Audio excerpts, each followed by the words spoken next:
pessoas, sejam bem-vindos ao primeiro programa Na Mesa do Bar, o programa de entrevistas do grupo Diário do Alto Vale, que traz aquilo que todo brasileiro gosta, uma boa conversa sobre temas diversos, sempre em boa companhia, seja no copo ou na cadeira.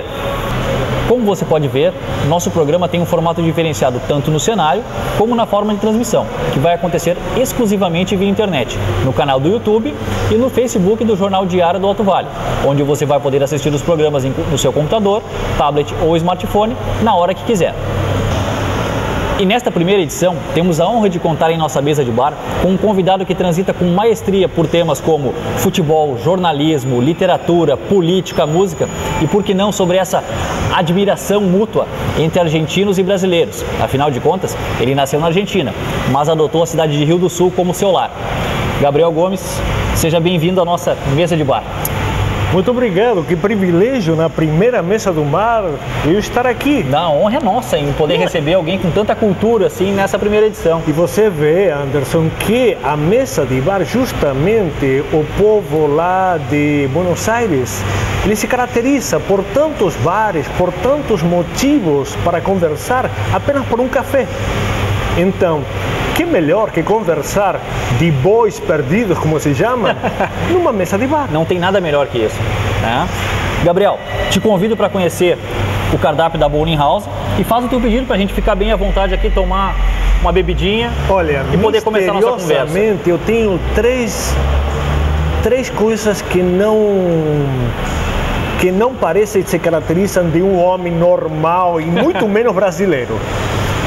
Eu não dirijo, não gosto de cerveja e às vezes eu assisto futebol, mas sem paixão. Dá pra ver que é um brasileiro, até um argentino diferente, porque o argentino em si também gosta de futebol, também gosta de cerveja, tem cervejas maravilhosas lá. Esse cabelo deveria eu ter. É verdade, né? Estou eu com cabelo de argentino e eu com cabelo de brasileiro. Então, eu com cabelo de argentino, eu vou tomar uma cerveja, então. Vamos lá, eu vou tomar um Cuba. Um Cuba. Então tá fechado. Cuba. Rodrigo, faz favor, um Cuba pro Gabriel e uma cerveja pra mim.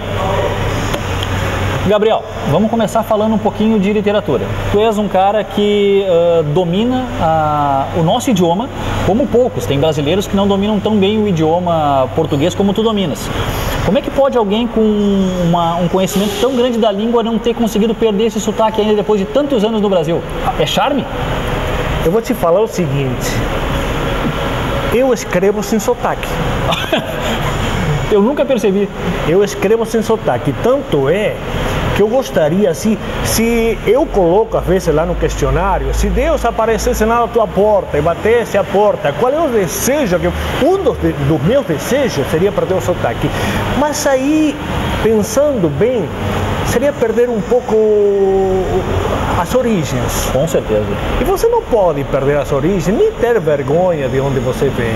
Sem dúvida. Tem gente que faz questão até de dizer que é de outra cidade. Eu muito me orgulho falar que eu sou rio-sulense. Geralmente, e aconteceu uma vez que lá no Rio de Janeiro, eu ganhei um concurso literário e porque me colocaram que eu nasci em Buenos Aires, me colocaram, olha, ganhou um escritor argentino, e eu tive que corrigir, fiz questão, dizendo, não, primeiro, eu não escrevo em espanhol, segundo, português. Eu não moro na Argentina, e terceiro, eu estou representando o Rio do Sul. E foi trocado como Gabriel Gomes rio-sulense. Eu ganhei o título de cidadão rio-sulense com muita honra e uma bandeira que eu levanto com muito orgulho. Eu quero ser de aqui, tanto é que eu não fiquei aqui porque eu nasci, eu escolhi. Esse é meu direito. Quando tu viesse para o Brasil, os teus planos não eram vir para Rio do Sul? Olha, acontece um fato curioso. Quando eu saí lá de Buenos Aires, meus amigos, muitos me questionaram, Gabriel, brinde, saúde, Gabriel. Saúde, a todos nós. Gabriel, por que você está indo embora? Você tem um bom emprego, por que não se aventurar para outro país? E eu me lembro que eu respondi uma coisa que até o dia de hoje eu levo fiel a isso. Eu não estou indo embora. São vocês que estão ficando. E lamentavelmente eu fui embora e eles ficaram. ficaram em todo sentido. Porque eu considero que a vida é movimento. Com certeza. Não porque você nasce num lugar, você tenha que conservar, morar... Eu sou um exemplo disso. Eu nasci em Porto Alegre e hoje estou morando aqui em Rio do Sul faz 9 anos já. Então, que bom que você procure teu destino, teu lugar, onde você possa encontrar tua raiz. Não porque você nasce num país, nasce numa cidade, tem que viver eternamente no mesmo lugar. Concordo. Então, quando eu volto, que eu voltei semana passada, aliás, 2 dias que eu voltei de Buenos Aires, eu vejo que muitos meus amigos realmente ficaram parados no tempo. E isso que me dá até uma certa angústia de eu ter saído. A vida era movimento. Sim. E eles ficaram pela raiz de ficar, e eles não se atualizaram, não se movimentaram e pararam no tempo. Uma pena. Uma pena. Continuando esse tema da literatura que tu incorporou tanto como cidadão rio-sulense, consequentemente como cidadão catarinense, como é que tu enxerga a literatura catarinense hoje no cenário nacional e um pouquinho mais adiante ainda? Como anda a literatura nacional frente aos expoentes mundiais?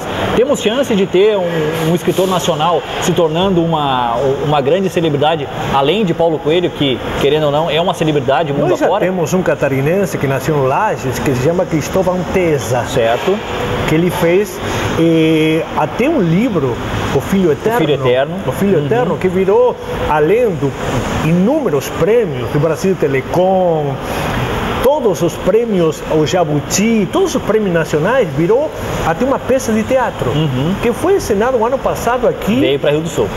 O Filho Eterno. E trata justamente do filho que ele tem uma deficiência mental, e vai ser o filho eterno até por sempre. Sempre precisará do pai. E esse catarinense que atualmente mora em Curitiba, ele é de Lages. Só que, claro, se você compara Santa Catarina, vamos até para o Rio Grande. Rio Grande do Sul, pelo amor de Deus, teve Érico Veríssimo, teve Mário Quintana, Luiz Fernando Veríssimo, teve Luiz Fernando Veríssimo, teve Davi Coimbra, Caio Fernando Abreu, a gente pode ir longe. Ou seja, vamos continuando. Tem atualmente, particularmente, eu não sou muito do gosto dela, mas tem Marta Medeiros. Certo, Lia Luft. Então, vamos continuar a lista, mas e os catarinenses? Lamentavelmente, estamos meio que na palma da mão. Certo. Então, o que falta? Eu não sei o que falta, porque você vê que, lamentavelmente, no cenário cultural, quando você trata Curitiba, pula para o Rio Grande. Concordo. Vem um grande jogo nacional ou até internacional, vem São Paulo, Rio, Curitiba, Porto Alegre. Dificilmente vem para Florianópolis. Não sei o que acontece aqui, se eles acham que aqui é uma capital cultural mais litoraleira, que eu acho que é o litoral lindo, mas em termos culturais de repente prejudica, porque litoral, então não é cultura, é menos. Mas nós temos Rio de Janeiro também. Em termos Porto Alegre tem o Rio Guaíba. Claro. Então, mas não sei o que acontece. Lamentavelmente, Santa Catarina, eu acredito que ainda vai despontar, porque nos bastidores tem um monte de autores. Eu conheço muita escrita, só que tem que aflorar. A falta do público leitor, tu acha que faz diferença? Porque o Rio Grande do Sul em si tem, muitos escritores se criam apenas com o público do Rio Grande do Sul, né? Em Curitiba a mesma coisa, tem um público leitor muito grande que abastece essa demanda, né? Falta isso em Santa Catarina? Mas você vê, claro que não queremos comparar.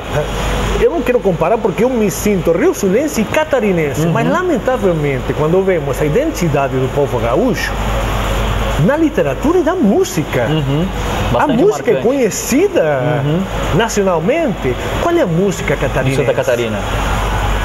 Não tem, né? Então, qual é a música também paranaense? De repente também. Mas, então, eu acredito que a cultura passa pela diversidade, mas a diversidade de não ter vergonha daquilo que a gente representa e não copiar modelos de fora. a diversidade de ter orgulho daquilo que a gente é. E lamentavelmente que diga um estrangeiro isto, porque eu reconheço que aqui não falta cultura, mas falta assumir e ter até orgulho daquilo que representamos lá fora. Se você fala do povo catarinense em termos brasileiros, sempre muito respeitado. Claro. Sempre muito em termos culturais ao povo catarinense. Mas por que para nós isso não aflora? O mistério. Vamos continuar conversando com o Gabriel aqui, fazer um pequeno intervalo, daqui a pouco a gente está de volta, nessa mesa de bar aqui.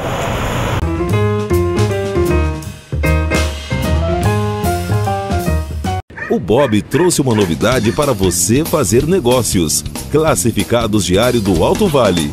Quer vender, comprar ou alugar? O Bob anuncia. Que amigão!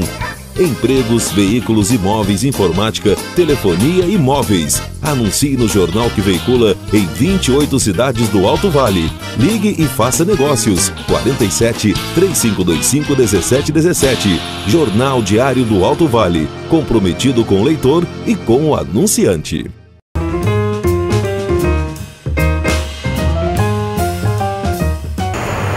Estamos de volta com o nosso programa Na Mesa do Bar, gravado diretamente das dependências da Bowling House, a melhor opção de lazer e entretenimento do Alto Vale do Itajaí.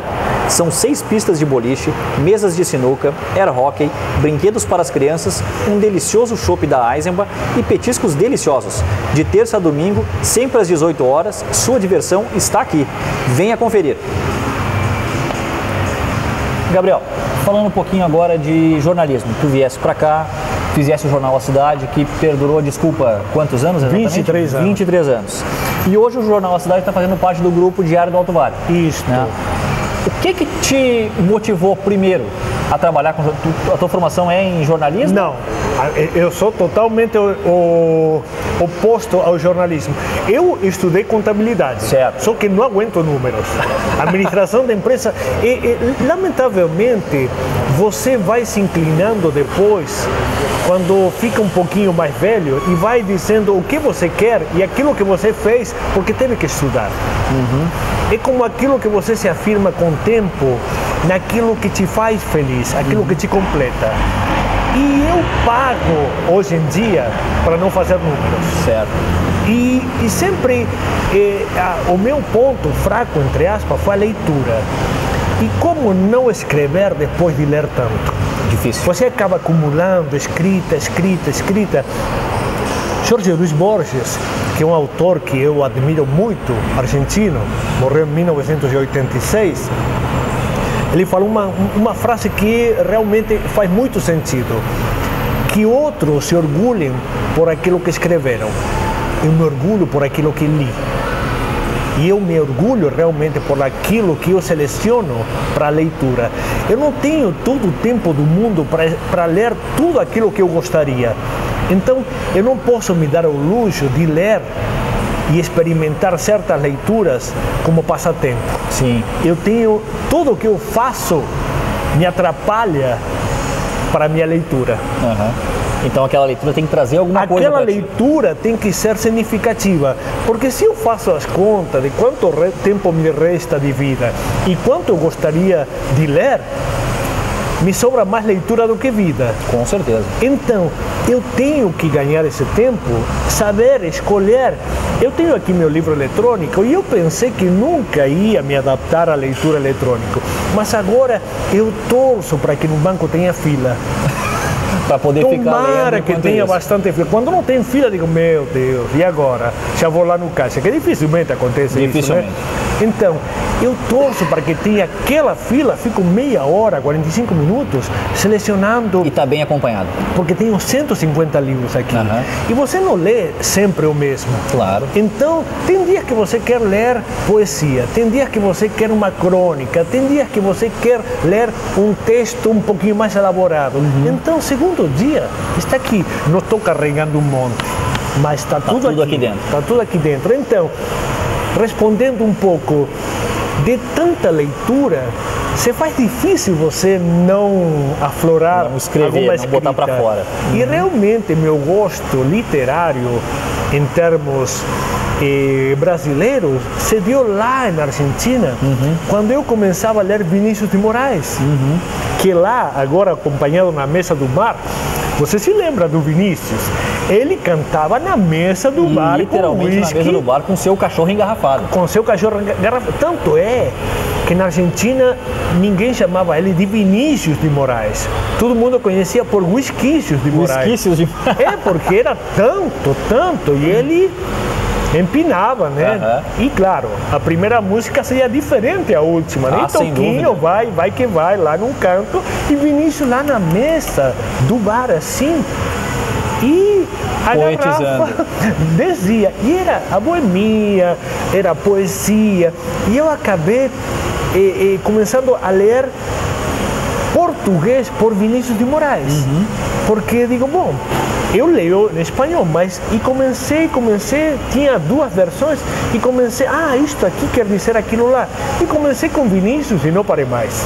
Até o dia de hoje gosto de Vinícius, ainda que Vinícius pareça um pouquinho meio, mas seu sambinha, mas a poesia dele, tem muito questionamento, mas Vinícius, para mim, é um dos poetinhas maiores do Brasil. Começou muito bem. Mas com essa leitura, esse excesso de leitura que te trouxe para o jornalismo, então?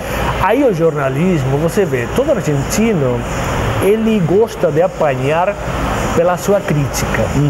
Incrivelmente, você vai de táxi para Buenos Aires e todo taxista é um analista político. Ele de repente sabe mais do que o próprio ministro da Economia, como todo mundo é palpiteiro. E como não opinar numa cidade onde você convive? Eu nunca tinha visto um prefeito do lado. Nunca tinha apertado a mão de um vereador. Aqui nós temos essa possibilidade. Claro. Nós sabemos se aquele cara que está mentindo, ele mente porque ele mora do lado da nossa casa. Ele não pode mentir tanto que a gente não conhece o passado dele. Claro que não. Nós temos os pró e os contra de uma cidade pequena. Mas nós temos como dar valor ao pequeno. Por quê? Porque a gente se conhece. Não conseguimos mentir. Uma prostituta num canto não continua sendo virgem no outro. Nós conhecemos a vida de todo mundo. Então, querramos ou não, o político que às vezes pode dizer, eu sempre defendi isto ou outro, nós sabemos se é verdade ou é mentira. Claro. E aquelas trocas de partido, aquela angústia por você dizer, olha, defende uma ideologia que de repente depois eles estão se abraçando e você acaba chorando, mágoa, dizendo, meu partido, mas o partido está partido. E eu te pergunto, nesse nosso microcosmo de cidade do interior, assim, não deveríamos ter pessoas mais participativas em termos de política, já que está tão próximo da gente, poder conviver com o prefeito, com o vereador, com relação às cobranças? Nós temos aí a Rua Rui Barbosa, é um caos, é buracos, é esgoto aparecendo, tem outros problemas, nós temos uma ponte inacabada aqui em Rio do Sul que não tem as duas cabeceiras, tem um meio e não tem as duas cabeceiras. O que falta para o nosso povo se crescer politicamente como povo argentino? Lamentavelmente, nós temos dois momentos onde a gente se envolve. Primeiro, em época de eleições, e segundo, quando nos atinge. Ou seja, existe eu acho que até um poema de um russo, que não me lembro o nome, que ele diz, vieram, isso em termos de ditadura, vieram procurar meu vizinho. Ele apanhou, eu vi, levaram ele e eu não fiz nada. Vieram pegar meu pai, ele apanhou, eu vi, levaram ele e eu não fiz nada. Vieram pegar meu irmão, ele apanhou, eu vi, levaram ele e eu não fiz nada. Vieram me pegar agora. É tarde para fazer alguma coisa. Lamentavelmente, a gente se envolve única e exclusivamente, parece, quando estão batendo na nossa porta. Quando o problema está na nossa rua. Quando em tempos de eleições, parece que envolve todo mundo. E depois de 4 anos, você dá uma procuração, resolve, e não quero saber. a gente tem que se envolver, tem que saber quem escolheu e aquilo que ele prometeu, se ele está cumprindo. Não porque a gente deu uma carta de crédito, ele pode fazer bem o que entender com o nosso voto. E isso me parece que de repente nós temos que nos envolver mais em termos de cobrar tanto quanto ele prometeu, quanto a gente acreditou. E já que a gente está falando de política, vamos falar um pouquinho de Copa do Mundo também, dos protestos que estão acontecendo aqui no país e também provocar um pouquinho essa rivalidade Brasil-Argentina. Daqui a pouco a gente está de volta.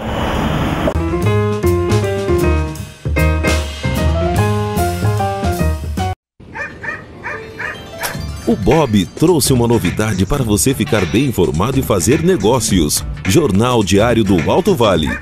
Que amigão! O Bob quer seu dono bem informado. Por isso está trazendo uma oportunidade de você ser assinante Diário do Alto Vale. Receba todos os dias o mais completo e comprometido com a informação e com você. Assine já 0800 642 1717.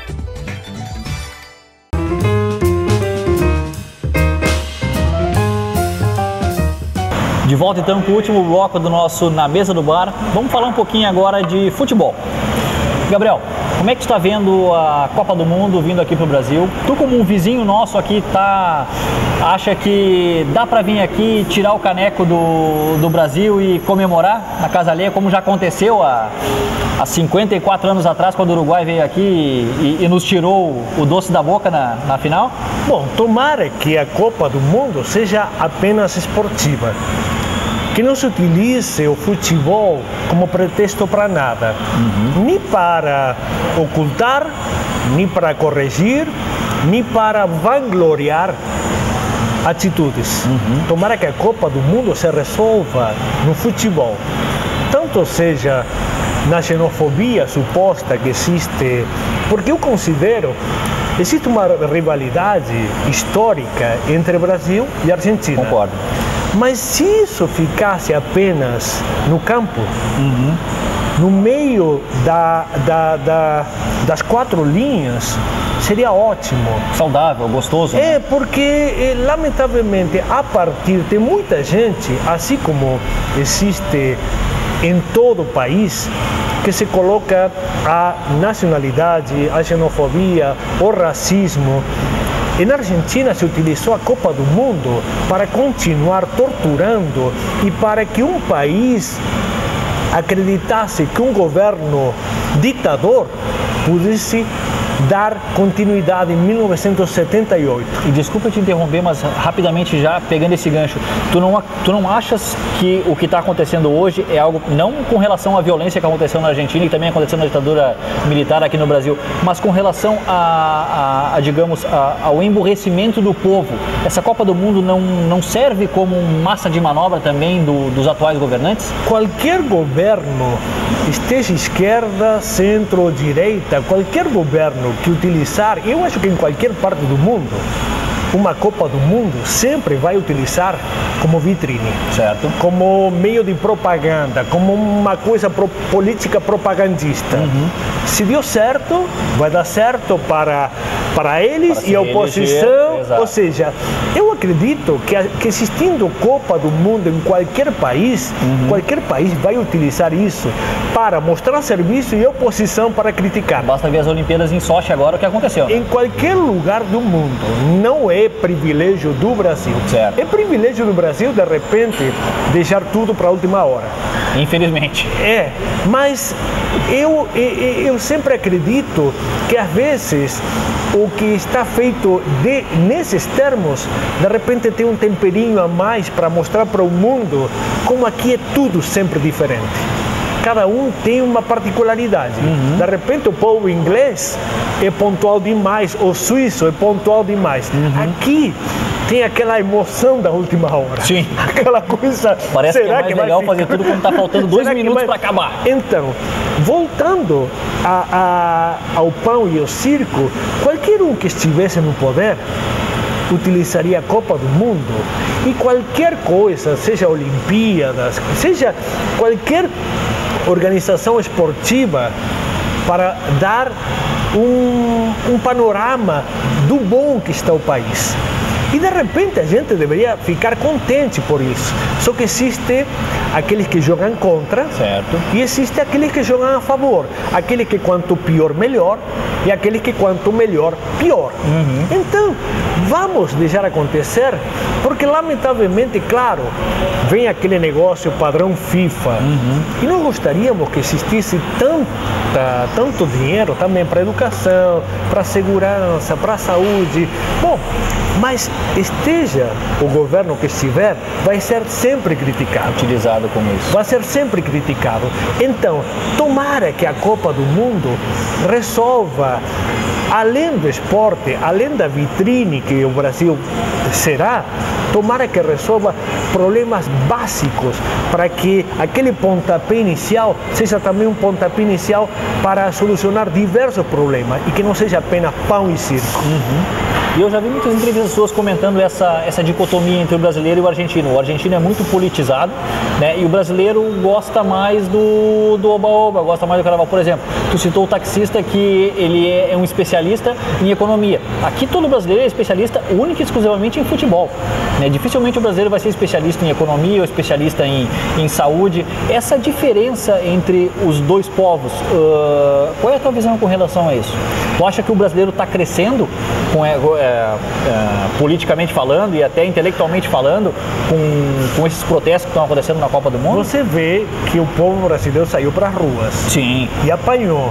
Só que, lamentavelmente, existe aqueles que vão extravasar e outras não apenas coisas. se queixar do que está mal, do que pode melhorar. De repente é utilizado como massa de manobra todo aquele povo para roubar, para fazer terrorismo, para destruir. Então isso vai ser... pelos próprios partidos políticos, alguns oposição, outros governo, que fazem isso. E vai ter que ser um processo de reeducação de como protestar. Até para fazer as coisas que o povo estava tão... É como se você amarra alguém e não pode nem falar nem se movimentar. E você de repente dá essa possibilidade. Ele não vai saber o que dizer inteiramente, não vai saber o que fazer proporcionalmente. Então, até aprender, estamos engatinhando em termos de se queixar, de saber como adquirir direitos a partir do protesto. Então, claro, vai acontecer excessos. Esses excessos vamos ter que saber corrigir, porque senão toda a ideologia em termos daquilo que estamos nos queixando vai ser jogada fora. Por quê?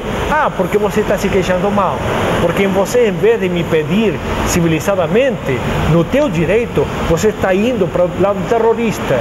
E qualquer ato de violência fora tua queixa, eu acredito que vai ser de uma forma desperdiçada, de uma forma que não pode ser aceita nem por quem protesta, nem por aquele que deveria acatar o protesto. De certa forma, estamos saindo da caverna e aprendendo a lidar com a luz do sol. Temos que aprender até nos queixar. Eu sempre falei, não se queixe se você não se queixa. Lamentavelmente, o povo se queixa, mas não sabe se queixar em termos onde a gente se queixar.